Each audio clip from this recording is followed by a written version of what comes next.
وقلبي كليم وعيني صارت كفي السقاء. أئن طويلا وما من دواء فقومي صاروا كما الببغاء. لساني سليم وقلبي كليم. السلام عليكم ورحمة الله وبركاته. بسم الله الرحمن الرحيم. نحمده ونصلي ونسلم على رسوله الكريم. أما بعد. And welcome to another video on the Islamic Knowledge YouTube channel. Now, before we go any further, if you enjoy any of our content, then please do subscribe to the YouTube channel and consider sharing this video and any other videos that you see on our channel with others. So, the book that I want to discuss today is titled Abu Hanifah, Hayatuhu wa Asruh, Ara'uhu wa Fiqhuh. Now, this book has been written by Al-Imam Muhammad Abu Zahrah and it's been printed by Darul Fikr Al-Arabi.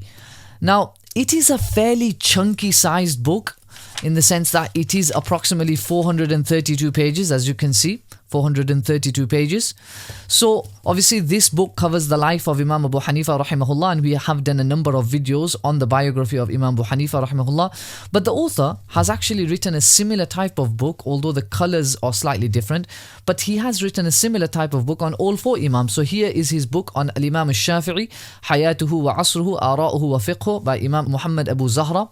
Then similarly, he's got one on Imam Malik rahimahullah, Malik Hayatuhu wa Asruhu, Ara'uhu wa Fiqhuh, and with the same title on Imam Ahmad ibn Hanbal as well. In fact, he has actually even got a book on Ibn Taymiyyah and Ibn Hazm rahimahumullahu jami'a as well, and here they are. This is the book on Ibn Taymiyyah rahimahullah, and this is his book on Ibn Hazm rahimahumullahu ta'ala.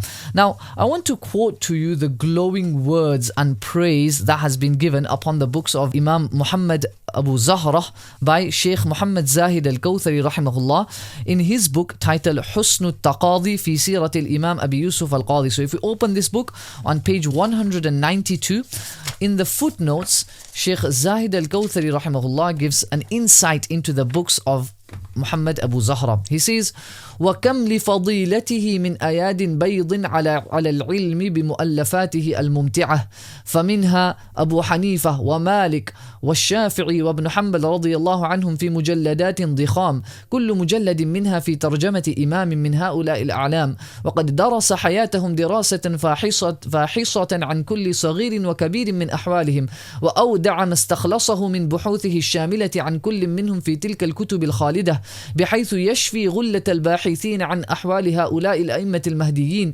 وما هذا إلا فتح جديد واتجاه سديد يحمل النشأ الحديث على الاهتمام بالتراث المتوارث عن أئمة الإسلام، فاستحق مؤلفها البارع المفضال بذلك كل ثناء وإجلال، فجزاه الله عن العلم خيرا ولا أراه ضرا ولا ضيرا وزاده توفيقا وتسديدا. You can see the absolute praise that Shaykh Zahid gives upon the books of Shaykh Abu Zahrah rahimahullah ta'ala, who passed away, by the way, in approximately 1974. Now similarly, the student of Shaykh Muhammad Zahid Al-Kawthari, who is Shaykh Abdul Fattah Abu Ghudda, also has tremendous praise on Muhammad Abu Zahrah in his book and his footnotes upon Al-Intiqa of Ibn Abdul Barr rahimahullah. On page 249, he describes Shaykh Abu Zahrah with some really glowing words. So if we look at it, he says, وَلَا بَأْسَ أَنْ أُورِدَ فِي هَذِهِ التَّعْلِيقَةِ على طولها كلمة. And look at how he describes Shaykh Abu Zahrah. للعلامة المحقق الفقيه الأصولي الإمام الشيخ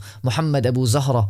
And then he refers to this book, the book that we are currently looking at. He says, في كتابه الماتع الجامع الجليل. Now these are three very, very great praises, you could say, for this book. And finally, if we look at this book here, titled Rihlatu Uzbekistan. This has been printed recently and it's been written by the son of Shaykh Muhammad Awama, whose name is Muhyiddin Muhammad Awama. Rihlatu Uzbekistan bi khidmati Sayyidi al-Walid al-Allama al-Imam.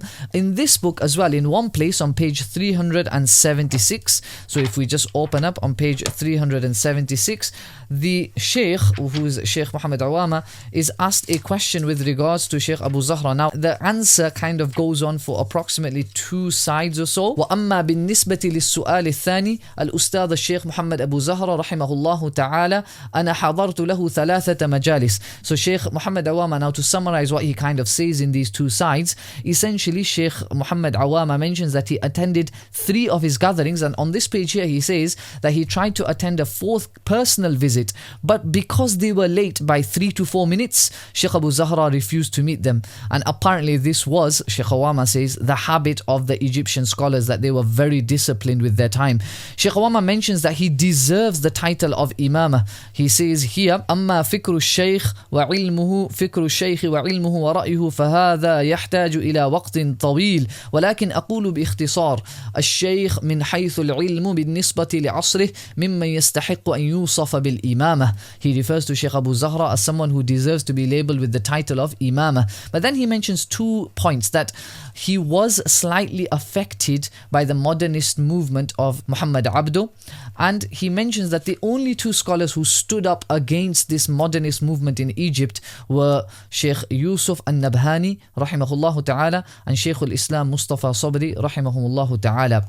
Another interesting point Shaykh Muhammad Awama mentions that he didn't get a chance to check through all of his books, as they were mostly transcriptions that he had kind of dictated in class.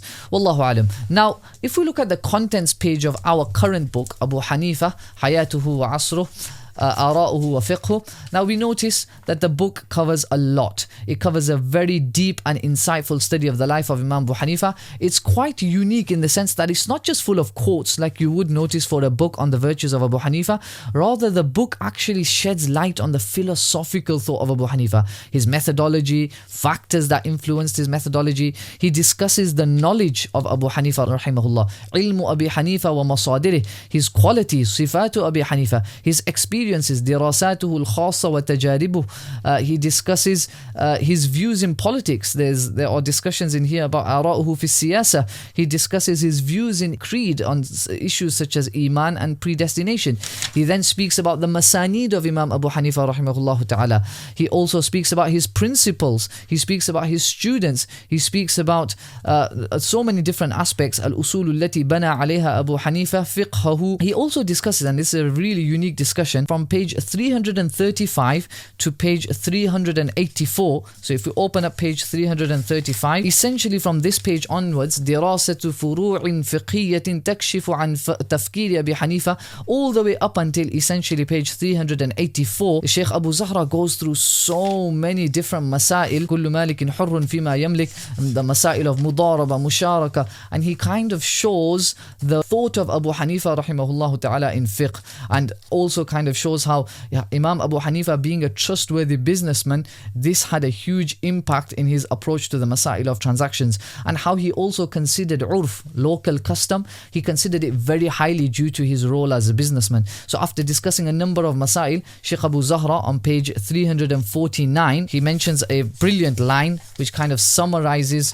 why he's presenting all of these masail. He says, وَهَكَذَا تَجِدُ أَبَا حَنِيفَةَ فِي كُلِّ مَسَالِكِهِ التِّجَارِيَّةِ يَحْرِصُ عَلى أمرين: الأمانة في كل نواحيها والابتعاد عن الغرر وتجنب كل مظانه. Now, in the final section from page 405 to 432, so if we go to page 405 to 432, he discusses al-madhab al-Hanafi wa numuwuhu, and he goes and he discusses about how the madhab spread. He speaks about the tabaqat of the fuqaha of the madhab. He speaks about Ibn Abidin's categorization. He then speaks about at-takhrij, at-tarjih. He gives his own views on how he thinks the tabaqat should be, and then finally he even speaks about how the madhab spread, intisharul madhab al-Hanafi, which is quite a unique discussion about how the madhab spread into different lands.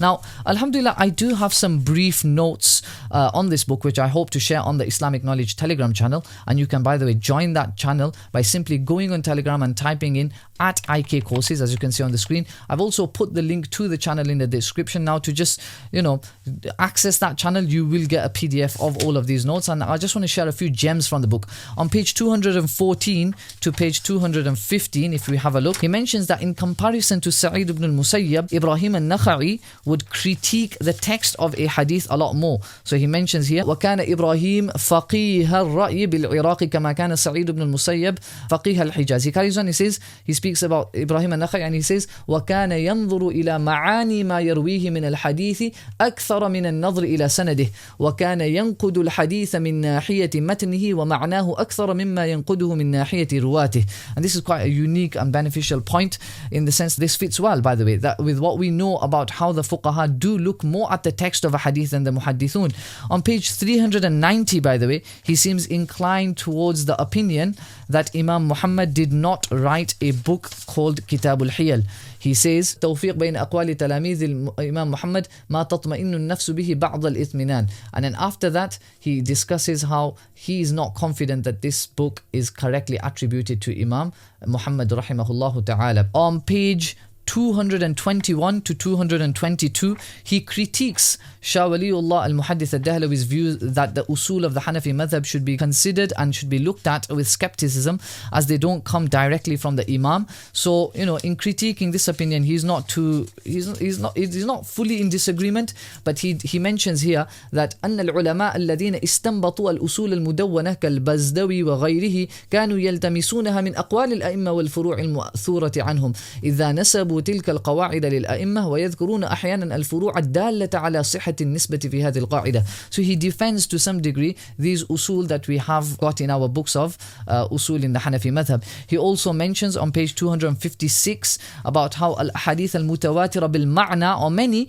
but al-hadith al-mutawatira bil-riwaya are very few, and he kind of agrees with Ibn Salah on this approach on page 256, which is on this page here. On page 179, he addresses an important issue, and he says that although Imam Muhammad has recorded all of the views of Imam Abu Hanifa in Zahir Riwayah, we could say that فَكُتُبُ الإمام محمد الحاكية لآرائه أي أبي حنيفة لا يمكن أن يكون قد سمعها كلها ولم يقيدها ثم قيدها من بعد وفاته بل لا بد أن تكون مدونة في مذكرات خاصة أخذها عن شيخ أبي يوسف أو غيره. That it's not accurate to say that all of those opinions he heard directly from Abu Hanifa, and it would make sense to say that he must have acquired some of these opinions that he has recorded in Zahir Riwayah actually from some of the other students of Imam Abu Hanifa rahimahullah, such as Imam Abu Yusuf. There are loads of more fantastic and interesting points in this book. However, we haven't got time to go through all of them. All in all, an amazing book. Now, in terms of referencing, of course, you get the book's names at times. At times, you might just get the book names. If we look here, a few places, Tarikh Baghdad, you might get a few more references, Manaqib of Al-Muwaffaq Al-Makki. And then in certain places, you will only get the book name and not even the page number. In any case, it's a uniquely profound book in the sense that he gives his own interpretations on certain issues. He writes a very independent manner. Every student should get a hold of this book, and you should read it, and it's an absolutely incredible book. Now, if you benefited from this video, please do give it a like, share it with someone who may also benefit, and Jazakumullahu khairah for watching the video. And until the next video, inshallah, Assalamu alaikum wa rahmatullahi wa barakatuh.